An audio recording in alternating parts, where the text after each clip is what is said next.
Hello, नमस्कार. कसे आहात सर्व? मस्त मजेत ना? तर मजेतच राहा. सर्वप्रथम तुम्हा सर्वांना श्री स्वामी समर्थ. तर आजचा दिवस तुम्हाला आनंदात, उत्साहात आणि आरोग्यदायी जाऊ हीच स्वामीचरणी प्रार्थना.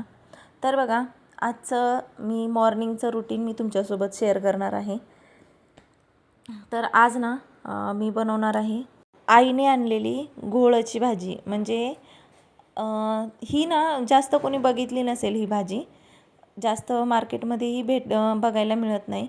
मोठ्या मार्केटमध्ये वगैरे भेटत असेल तर तुम्ही बघू शकता ही कशी दिसते बघा. ही भाजी आपल्या छोट्याशा वेल असतात ना, तर त्याप्रमाणे असते बघा ही भाजी बघा.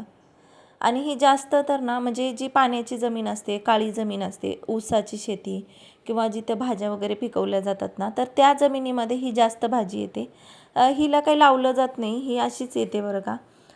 पहिले तरी, आता माहिती नाही ही लावतात की नाही. तर ही ना लातूरमध्ये, लातूरचं जे मार्केट आहे ना, तर तिथून आणलेली आहे ही भाजी आईने आणि ताईने. म्हणजे मला आईने पाठवून, म्हणजे ताईने मला पाठवून दिलेली थोडीशी ही माझ्यासाठी. तर बघा, त्यातली ना ही मी अर्धी भाजी बनवणार आहे आणि अर्धी भाजी आहे ना मी तशीच ठेवलेली आहे. त्याचा ना तुम्हाला अजून एक रेसिपी आहे त्याची, जी मी तुम्हाला कधीतरी दाखवेनच आता. तर बघा, ही भाजी मी बनवण्यासाठी घेतलेली आहे. तर ही भाजी ना खूप थंड असते. जेव्हा ना मी लहान होते ना, तेव्हा ना माझ्या हात म्हणजे उष्णता खूप होती मला आणि माझ्या हातांना आणि पायांना भेगा पडायच्या. तर तेव्हा ना मला ना ही आई ना ही भाजी द्यायची. ही भाजी तुम्ही कच्ची खाल्लीत ना तरी पण चांगली आहे, किंवा मग ना असं आपण पिठामध्ये वगैरे असं मिक्स करून आहे ना ह्याची उकडून खायचं. त्याची पण टेस्ट भारी असते आणि त्याच्यामुळं ना आपल्या अंगातली ना हीट असते ना ती कमी होते. मला तरी खूप फरक पडलेला होता आणि आजपर्यंतही माझे ना हाताचे तळवे एवढे फाटत नाहीत. म्हणजे फाटत नाही हाताचे, पायाचा थोडाफार त्रास होतो पण हाताचे फाटत नाहीत. कारण ही भाजी खरंच खूप थंड आहे. कुठं मार्केटमध्ये भेटली ना तर नक्की घ्या आणि ही चवीला पण खूप छान लागते ह्याची भाजी बरं का. तर बघा, इकडे ना मी आता ही भाजी बनवते. तर त्यासाठी मी काय केलेलं आहे, ती भाजी ना व्यवस्थित साफ करून घेतलेली आहे. ह्याच्यामध्ये ना पाचोळा वेगळा जो असतो ना, पाचोळा वगैरे येतो, तर तो व्यवस्थित साफ करून घ्यायचा. आणि ह्याच्यामध्ये जे मुळे येतात ना, त्याला माती वगैरे लागलेली असते, ते मुळ्या काढून घ्यायच्या आणि व्यवस्थित स्वच्छ पाण्यानं धुवून घ्यायची, 2-3 वेळा कट करून घ्यायची. आणि ह्या भाजीची चव ना थोडीशी आंबूस असते आणि थोडी चिकट पण असते ही भाजी. तर बघा, मी ह्याच्यासाठी कांदा घेतलेला आहे कापून, लसूण आणि आपलं लाल तिखट एवढ्यातच ही भाजी बनवणार आहे. तर कढईत ना मी तेल घेतलं, त्याच्यामध्ये जिरं, मोहरी, लसूण टाकला आणि कांदा तळून घेतला आणि त्याच्यानंतर बघा ही भाजी टाकली मी त्याच्यामध्ये. भाजी मी व्यवस्थित कट करून घेतली होती बारीक, ती टाकली आणि त्याच्यामध्ये मी टाकले बघा मसूरची डाळ टाकलेली आहे. मसुराची डाळच टाका, ह्याच्यामुळे चांगली चव येते बरं ह्या भाजीला. म्हणजे मी तरी मसुराच्या डाळीमध्येच बनवते ही भाजी. आता त्याच्यानंतर काय करायचं, तर चवीपुरतं मीठ टाकायचं आणि किंचितसा पाण्याचा शिंतोडा द्यायचा. किंचितसा म्हणजे एवढ्या भाजीला कमीत कमी आपला पोह्याचा चमचा असतो ना, तेवढं 1 चम्मचभर पाणी टाकायचं. कारण काय होतं माहिती आहे, कारण काय माहिती आहे का, मी ह्याच्यामध्ये ना थोडंही पाणी राहिलं नव्हतं भाजी धुतल्यानंतर, म्हणून मी ह्याच्यामध्ये थोडंसं पाणी टाकलेलं आहे भाजी शिजण्यापुरतं. ती डाळ शिजली पाहिजे ना मसूरची, म्हणून.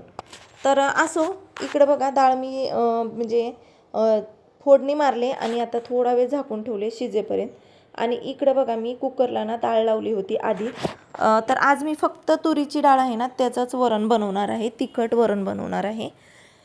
तर तुरीची डाळ जेव्हा कुकरमध्ये टाकली ना, त्याच्यातच मी ना कांदा आणि टोमॅटो टाकलेला. त्याच्यामुळं काय होतं, तिखट डाळ जर बनवायची असेल ना मला, तर मी नेहमी काय करते, कुकरला जेव्हा डाळ शिजवतो ना तेव्हाच मी ह्याच्यामध्ये कांदा आणि टोमॅटो टाकून घेते.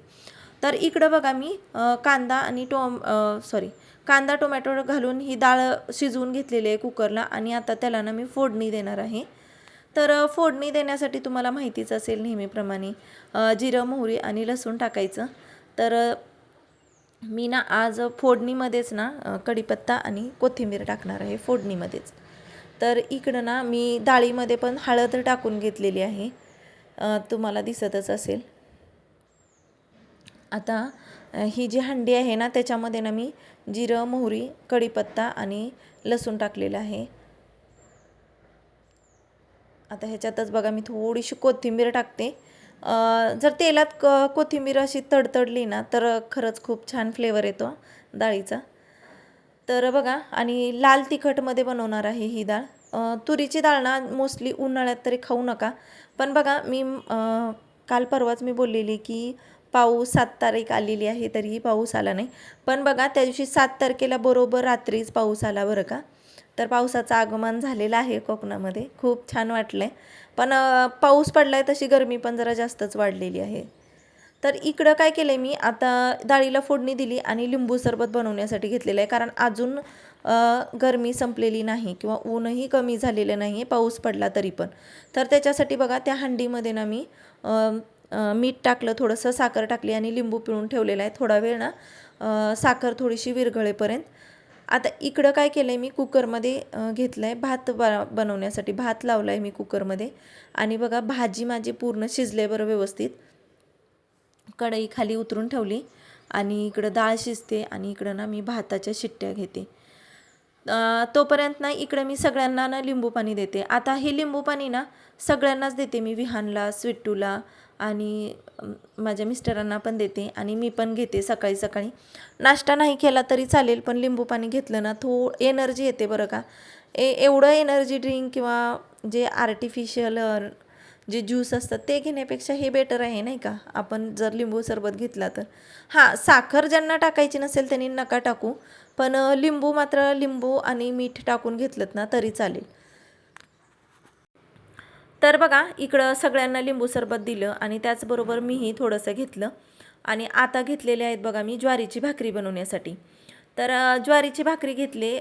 ज्वारीची भाकरी बनवण्यासाठी ना मी ज्वारीचं पीठ घेतलं आहे आणि तुम्ही बाजूला दिसतच असेल प्लेटमध्ये ना मी घेतलेलं आहे तांदळाचं पीठ.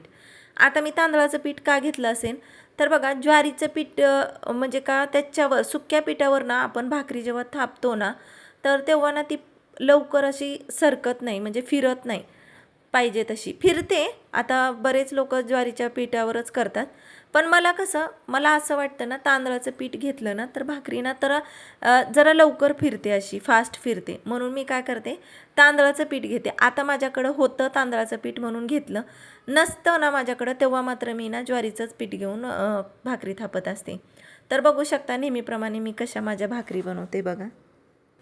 आणि जशा काय माझ्या 2 भाकरी झाल्या ना तसं ना मी यांना म्हणजे माझ्या मिस्टरांना आणि मुलांना लगेचच जेवायला देते. कारण त्यांना भूक लागली होती आणि हे माझं रोजचंच आहे. माझं जसं जेवण तयार होतं आहे ना तसं मी गरम गरम त्यांना सकाळी सकाळी जेवायला देते. दुपारी तर बघा थंडच असतं, पण सकाळी बघा गरम गरम देते. आणि भाकरी बघा कशी टम्म फुगते बघा माझी. तर असो, इकडं ना मी ह्यांना जेवायला दिलं, मुलांना आणि म्हणजे विहानला, स्वीटूला आणि ह्यांना. तर स्वीटूना जेवायला बसले ना तेव्हा स्वीटू नव्हती, ती नंतर आली आणि ह्या दोघांचं चालू आहे इकडे जेवण.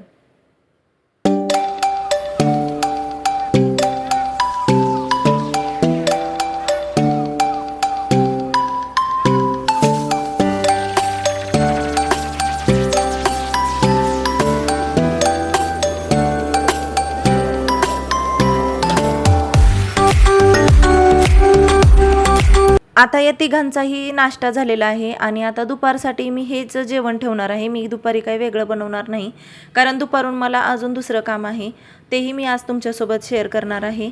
आणि बघा, आता सगळं घरातली कामं आवरते आणि दुपारच्या कामाला लागते. हॅलो, नमस्कार. कसे आहात सर्व? मस्त मजेत ना? तर मजेतच राहा. सर्वप्रथम तुम्हा सर्वांना श्री स्वामी समर्थ. तुमचा आजचा दिवस आनंदात, उत्साहात आणि आरोग्यदायी जावो हीच स्वामीचरणी प्रार्थना. तर बघा, आज मी डायरेक्ट तुमच्या समोर येऊन बोलते, कारण मी सहसा असं येत नाही जास्त. मी माझे डेलीचे जे रुटीन असतात ते मी तुमच्यासोबत शेअर करते. परत मी काही नवीन नवीन रेसिपीज करत असते, तेही तुमच्यासोबत मी शेअर करते. पण आज ना म्हणजे माझं सकाळचं रुटीन मी तुमच्यासोबत शेअर केलेलंच आहे. तर आता मी त्याचबरोबर ना मी आज विहान ना आता बघा विहान केलेलं आहे फर्स्टला आणि त्याच्या बुक्सला ना मला कवर लावायचे आहेत. तर मी म्हटलं तुमच्यासोबत थोड्या गप्पा मारत मारत ना बुक्सला कवरही लावून घेऊया. तेवढंच तुमच्यासोबत गप्पाही मारणं होईल आणि बुक्सला कवरही होतील. आणि लवकरच ना मी लाईव्ह पण घेणार आहे. तर बहुतेक मी नेक्स्ट वीकमध्ये लाईव्ह घेईनच, माझी इच्छा आहे. कारण माझे आता 50 सबस्क्रायबर झालेले आहेत. अजून अपेक्षा आहे भरपूर, पण तुमचा सपोर्ट पाहिजे मला, कारण तुम्ही फक्त व्हिडिओ बघता माझे, शेअर पण करत जा. कारण तुमचं बघा, तुमच्या सपोर्टमुळेच मी अजून काहीतरी नवीन नवीन तुमच्यासाठी घेऊन येणार आहे. त्याचबरोबर बघा मला थोडंसं मोटिवेशन पण भेटणार आहे तुमच्यामुळं. तर असो, आता मी ना कवर लावायला सुरुवात करणार आहे.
बुक्सला कवर लावत लावत ना मला ना माझ्या काही स्कूलच्या आठवणी जाग्या झाल्या.